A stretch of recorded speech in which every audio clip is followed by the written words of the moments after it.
लेकिन जब आया तो उन दिनों में ये जो ईश्वरीय विश्वविद्यालय था ये भरतपुर कोठी में था। अभी वहाँ होटल बना हुआ है, उस जगह पर वो था। पहले पहले मैं वहाँ गया, मैंने क्या देखा कि जिसको मैंने कल्पवृक्ष में देखा था ब्रह्मा बाबा को, तो जो भरतपुर कोठी से नीचे सड़क तक एक सड़क आती थी, क्योंकि ये कोठी बहुत ऊंची थी, उससे सड़क तक आने का काफ़ी बड़ा रास्ता था। वो रास्ता ठीक नहीं था, उसमें पत्थर ही पत्थर थे और लूज पत्थर थे। कोई व्यक्ति वहाँ पाँव रखे लुढ़क जाएगा, पत्थर के साथ खुद भी लुढ़कता हुआ नीचे पहुँचेगा। पहुँच तो जाएगा सड़क पर, लेकिन पहुँचेगा उस लुढ़कता हुआ उस पत्थर पर। जी, तो बाबा ने निक्कर पहनी हुई और बाबा के साथ कुछ भाई निक्कर पहनी हुई और उस सड़क को ठीक कर रहे। जिसको मैंने कल्पवृक्ष में देखा था बैठे हुए पालती मारकर योग लगाते हुए, आज उनको निक्कर में देखा जो सड़क बना रहे थे। कितनी उम्र होगी बाबा की? कम से कम 75 साल तो होगी उस टाइम। ये 1952 की बात है।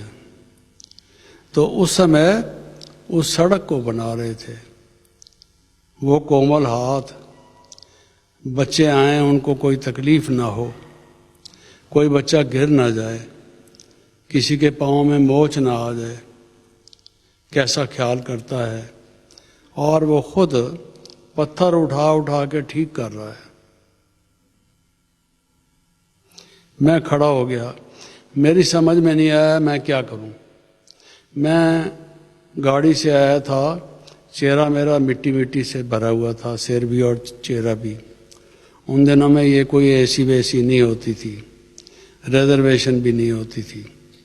मिट्टी से लथपथ था और सोचा कि जाके नहाऊं धोऊं फिर आऊं। एक तरफ ये हुआ कि बाबा ये कार्य कर रहा है और मैं चला जाऊं, ये ठीक नहीं है, ये तो हमाकत है। तो क्या करूं? मैंने सोचा कि मैं भी इसमें लग जाऊं। बाकी बात बाद में रही। बाबा ने मुझे कहा बच्चे जाओ स्नान वगैरह करो, तैयार हो, फिर मिलेंगे। भेज दिया मुझे। अब पहली पहली आज्ञा थी बाबा की, मैं उस आज्ञा को टालूं? मैं तो धर्म संकट में फंस गया। अगर उनकी आज्ञा को टालता हूं तो भी मैं दोषी हूं, और अगर मैं उनको कार्य करता हुआ देखकर चला जाता हूं फिर भी दोषी हूं। क्या करूं? लेकिन चूंकि उन्होंने मुखारबिंद से कहा तुम जाओ तैयार हो, तो मैंने उसको मेरा फायदा भी उसी में था, शायद इसलिए मान गया। तो मैं चला गया। वहां चला गया तो ये एक पहली महानता मैंने देखी कि और कई आश्रमों में मैं गया, कई संतों महात्माओं से मिला, कई जगह पर आदेश उपदेश सुने, लेकिन ये इस आयु में भी पत्थर उठा उठा के ठीक कर रहा है, निक्कर पहन के, इस उम्र में। ये है महानता। और गीता में है कि हे अर्जुन, मुझे तीनों लोकों में कुछ नहीं चाहिए। भगवान को क्या चाहिए? कुछ भी नहीं चाहिए। लेकिन फिर भी मैं आता हूं और आके कर्म करता हूं, क्योंकि कर्म करके अगर मैं ना दिखाऊं कि ठीक कर्म क्या है तो लोग कैसे सीखेंगे। तो मुझे कर्म करके दिखाना पड़ता है कि कर्म कैसे योग युक्त होकर करने चाहिए। मैंने कहा ये है भगवान के आने का कारण, जो लिखा हुआ है उसमें। आज मैं उस बात को प्रैक्टिकली देख रहा हूं, मुस्कराते हुए।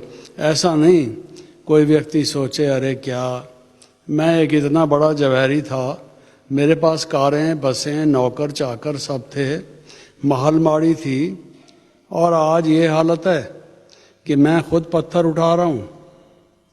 कोई ऐसा व्यक्ति नहीं है जो इस काम को करे। मुझे करने पड़ जा रहा है। फिर एक वहाँ पर मरगोल होता था, गोल जगह होती थी, उस पर कैनापी जैसी बनी हुई थी। मैं जब नहा धो के तैयार होके बाबा से मिलने आया, बाबा वहाँ बैठे थे, कुछ कर रहे थे, और मैं वहाँ जाके बैठा। बाबा कहते हैं, आज की मुरली सुनी, बहुत वंडरफुल थी, आज की मुरली बहुत वंडरफुल थी। बाबा ने क्या नहीं सुनाया? बाबा ने कहा, देखो श्री कृष्ण जैसा आज तक दुनिया में कोई नहीं हुआ। क्या कमी थी उसमें? उसका नाम ही है सुंदर, अत्यंत सुंदर था वो, और उसको सब चीज़ प्राप्त थी, हैं, इत्यादि इत्यादि। तो फिर भी गीता में लिखा हुआ है कि जब भगवान आते हैं साधारण तन में आते हैं, और जो मूढ़मती लोग हैं जानते, लेकिन एक्सप्लेन करने का तरीका ये था, बाबा बता ऐसे रहे थे कि वो शिव बाबा के लिए कह रहे हैं, अपने लिए नहीं। शिव बाबा ने कितना ये अनमोल ज्ञान दिया। अगर कोई व्यक्ति ऐसे बनावट से कोई बात कहता है, वो चल नहीं पाती। नेचुरल वे में हर एक बात बाबा के मुख से ऐसे निकलती थी। शिव बाबा के बारे में इशारा हमेशा बाबा देते थे। तो बाबा की बात से मुझे लगा कि देखो, बाबा बाबा बाबा बाबा याद है, लेकिन बाबा ने कहा, देखो श्री कृष्ण को भी श्री कृष्ण बनाने वाला कौन था? नर से नारायण, उसको किसने बनाया? ये लोगों को नहीं मालूम। बच्चे, ये तुम्हें बताना है, ये बाबा ने मुझे कहा, ये तुम्हें बताना है। जैसे बाबा को पहले साक्षात्कार हुआ और वो शिव बाबा आए, कमरे में लाइट हुई और बाबा को नई सृष्टि का साक्षात्कार हुआ।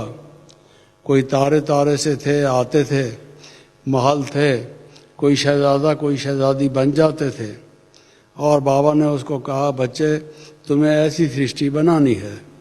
ये बाबा की जीवन कहानी में आता है।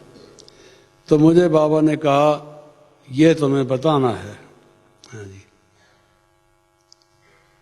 मेरे तो कपाट खुल गए, ये मुझे बताना है। अच्छा, फिर बाबा ने कहा, और कितनी बातें बतानी हैं बच्चे, समझते हो? क्योंकि लोगों को तो पता नहीं ज्ञान का बिल्कुल। देखो ना, भगवती सीता, उसको कोई अंगुली भी नहीं लगा सकता, बुरी दृष्टि से देख भी नहीं सकता, और उस भगवती सीता के लिए कहते हैं उसको चुराया रावण ने। वो राम कैसा आदमी था जो अपनी पत्नी को भी गंवा बैठा, समझा? तो ये कितनी गलत बातें कहते हैं बच्चे, ये सब बताना है। ठीक है, ऐसे बताते गए बाबा। मैं कोई डायरी पेंसिल तो लेके बैठा नहीं, डायरी पेंसिल वैसे भी आज तक मैंने रखी नहीं, बुद्धि रूपी डायरी में ही लिखता हूँ, सीधा डायरेक्ट। तो सुन रहा था मैं, फिर बाबा ने कहा, जब ये सारी बातें लोगों को कहोगे, लाठियां मारेंगे लोग, लाठियां। साथ में ये कह दिया, सिर पर तुम्हारे लाठियां मारेंगे। तुम कहोगे राम की सीता नहीं चुराई गई, खुश नहीं होंगे कि अच्छा, कैसे आप कहते हो, ये तो अच्छी बात है अगर ऐसा नहीं हुआ। ऐसे नहीं कहेंगे, कहेंगे तुम हमारे शास्त्र का खंडन करते हो। तुम कौन नए आदमी आया, तुम्हें क्या पता है? अरे ऋषि मुनि वगैरह वाल्मीकि जैसे रामायण लिख गए, संत तुलसीदास ने इतनी बड़ी रामायण लिख मारी, पन्ने सारे काले कर दिए जो कुछ भी समझो। और आज तुम छोटे थे व्यक्ति हैं, वो कहते हैं ना, नन्ही सी जान और गज भर जबान, तुम बोलते हो, ये क्या गलत बात कहते हो? लाठियां मारेंगे, फिर लाठियां खानी पड़ेंगी, लाठियां खाओगे। अभी टोली तो बाबा ने खिलाई नहीं थी, पहले लाठियां खिलाने की बात बाबा ने कर दी। आपको तो टोली मिलती है, मुझे ऐसे लगा मुझे तो लाठियां लगेगी। कोई बात नहीं। तो मैंने कहा बाबा डरते तो नहीं हो? मैंने कहा किस बात से डरूंगा, आपके आदेश से, आपके निर्देश से, आपकी छत्र छाया से काम करूंगा, आपके संरक्षण में, मुझे किस बात का डर है? सच कह रहे हो सोच के? मैंने कहा सोच के कह रहा हूं, ये जीवन आपका है, इसको जिस काम में जैसे लगाना है लगा लीजिए। हाँ जी, मैं तो वही करूंगा जो आप कहेंगे। लाठियां खाने के लिए आप कहेंगे लाठियां खाऊंगा, गोलियां खाने के लिए कहेंगे गोलियां खाऊंगा। हाँ जी, वो गोलियां तो खाई नहीं, डॉक्टर लोग गोलियां खूब खिलाते हैं आजकल मुझे, समझा?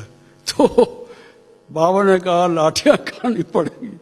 मैंने कहा ठीक है।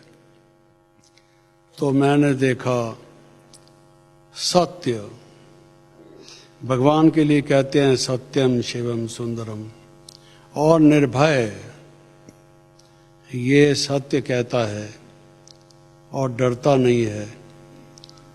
सेवा का पहले देखा और आते ही बैठते ही ये देखा, ये है सत्य स्वरूप। सारी दुनिया कुछ भी कहे, सारी दुनिया रात को कहे कि अब दिन है, नहीं, अगर वो दिन नहीं है, रात है, तो हम कहेंगे रात है। समझा? ऐसे की तलाश में मैं था।